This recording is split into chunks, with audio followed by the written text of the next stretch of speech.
قال أبو حاتم رحمه الله: قطب الطاعات للمرء في الدنيا هو إصلاح السرائر وترك إفساد الضمائر.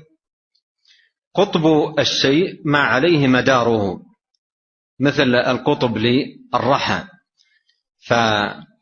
فمدار الطاعات على إصلاح السرائر، مدار الطاعات على إصلاح السرائر، بمعنى أن القلب إذا أصلح صلحت الجوارح بالطاعات واستقامت بفعل العبادات. فقطب الطاعات للمرء في الدنيا هو إصلاح السرائر وترك إفساد الضمائر.